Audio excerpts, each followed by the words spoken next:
pollution, the invisible menace, the harmful air that poisons the world that we live in. It's scary and smelly and doesn't come from your buddy. And we humans are the cause of this travesty that could end the lives of almost every living thing on this planet. There are many different forms of pollution. There's air pollution, water pollution, soil pollution, thermal pollution, radioactive pollution, noise pollution, and even light pollution.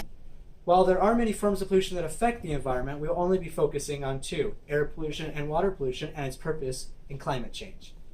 Pollution is a danger in everyone's lives and can endanger living animals and even humans. So in our video, we're going to talk about the different types of solutions that we have to knock down the amount of pollution that is exposed into our environment every day.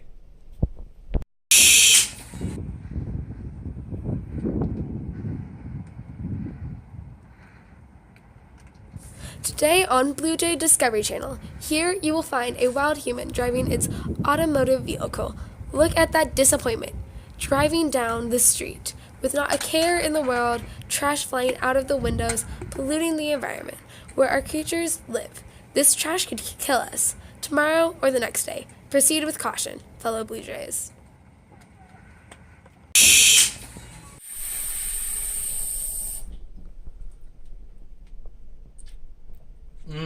What are you waiting for? Drink some water. Pollution affects everything that drinks water. You, me, that guy, that dog, that cat, that fish, that tree, that other guy. Water pollution is the release of harmful materials or compounds into bodies of water such as lakes, rivers, streams, ponds, wells, etc., etc., etc.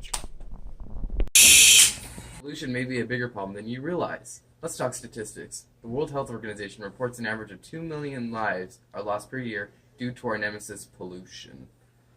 China is one of the largest countries in the world. It also has one of the largest amounts of deaths related to pollution as well. In China, air pollution alone is responsible for 656,000 deaths per year. I died! However, China isn't the only one contributing to this monster.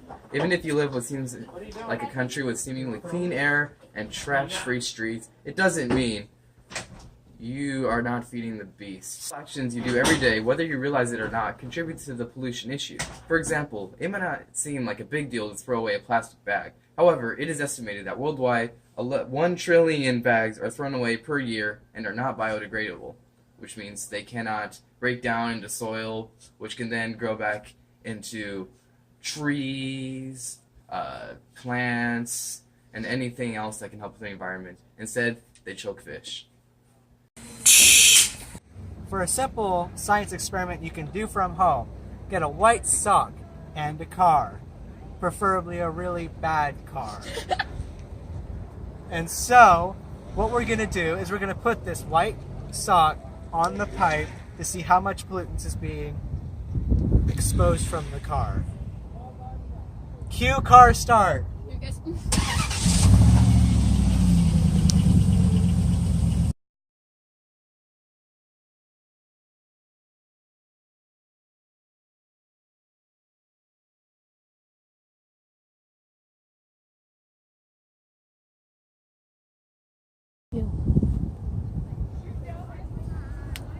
Here we have a very, very dirty sock. Is it? And it's wet. It's wet and it's gross. And that shows you the type of pollutants that we get from the car. It's brown, and it's the curse of the brown air. How about that? Black, wettish, very, very smelly. Like feet too. It's gross. And water is needed for something in the engine. How'd that look?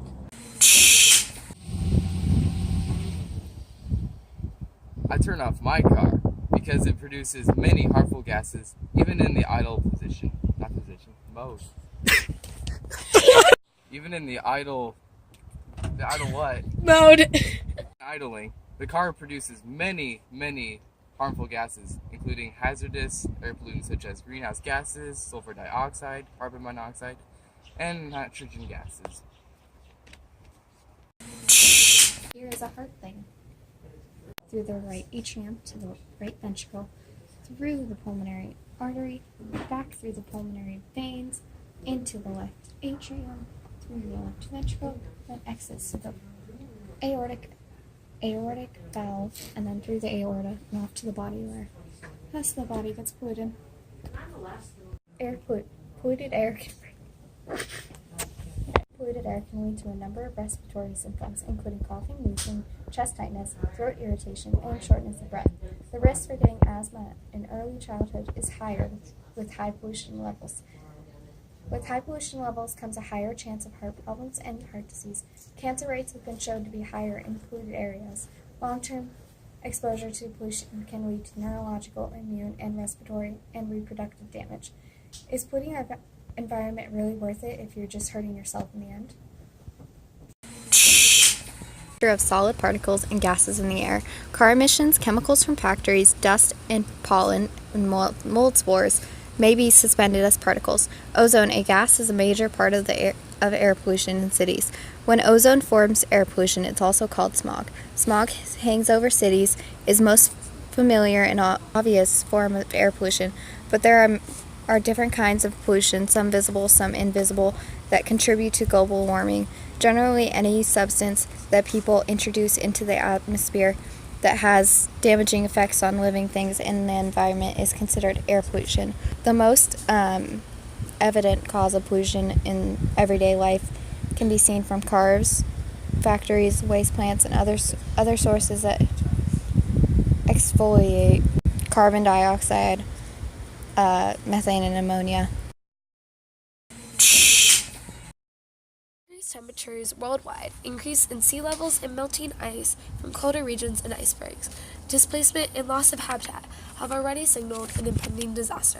Harmful gases like nitrogen oxides and sulfur oxides are released into the atmosphere during the burning of fossil fuels. When it rains, the water droplets combine with air pollutants, becoming acidic, and then it falls into the ground in the form of acid rain. Acid rain can cause great damage to humans, animals, and crops. Condition where high amounts of nitrogen are present in some pollutants gets developed on the sea's surface and turns itself into algae, overtly affecting fish, plants, and animal species. The green-colored algae that is present on lakes and ponds is due to the presence of this chemical only. Just like humans, animals also face some devastating effects of air pollution. Toxic chemicals are present in the air and can force wildlife species to move to a new place and change their habitat.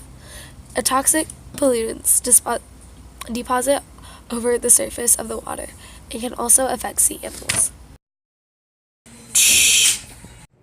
In the world, there are some scientists, such as one at Cal Berkeley, who are studying ways that chemistry can be used to make the world better. And such as the one at Cal Berkeley is studying how to make biodegradable plastics using cornstarch, and other companies are using this same idea called green chemistry to work on making non-toxic paint, like house paints and stuff like that, and water bottles in specific. These scientists, green chemists that they are called, they have created their own spectrum of chemistry that they are using to try to help the world's environmental problems. I'm filling up a reusable water bottle because I use it because one, it holds more water than disposable water bottles, and two, it's not a disposable water bottle and I can reuse it while I empty it. And some of the stickers I have on my water bottles, such as the ones with otters, the Santa Cruz stickers that you see on many people's cars or water bottles or binders, such as this one, and this one, are used. The funds, they also make monetary ones. They're used to fund research to help remove pollution from the oceans to help a lot of animals. Some of the most popular ones are otters and the mermaid ones, and the occasional butterfly. And then I just like my stickers. The little turkeys on football fields are made up of recycled tires that people donate after they are done with their tires have either been popped or like slashed or something. So when you're done using your tires, have them This is- recycled to Yeah. save a lot of trouble. Most people agree that to curb global warming, a variety of measures need to be taken. On a personal level, driving and flying less, recycling, and conservation reduces a person's carbon footprint. The amount of carbon dioxide a person is responsible for putting into the atmosphere. On a larger scale, governments are taking measures to limit emissions of carbon dioxide and other greenhouse gases. Here are some simple ways you can do your part to help the earth. Conserve energy. Remember to turn off lights, computers, and electrical appliances when not in use. Use energy-efficient light bulbs and appliances. Participate in your local utilities energy conservation programs. Combine errands for carpooling. Using public transportation, biking, and walking. Automobile well tuned and maintained. Follow the manufacturer's instructions on routine maintenance, such as changing the oil and filters and checking the pressure and the wheel alignment. Avoid excessive idling of your automobile. Use electric or hand-powered lawn care equipment. Be careful not to spill gasoline when filling up your car or gasoline-powered lawn and garden equipment. Run dishwashers and clothes washers only when full. Use environmentally friendly cleaners. Use water-based or solvent-free paints whenever possible, and buy products that say low VOC. Seal containers of household cleaners, workshop chemicals, and solvents, or garden chemicals to prevent volatile organic compounds from evaporating in the air. Purchase including outboard marine engines and personal watercraft. 4-stroke and direct fuel injection 2-stroke outboard marine engines. Advocate for emission reductions from power plants and more stringent national vehicle emission standards.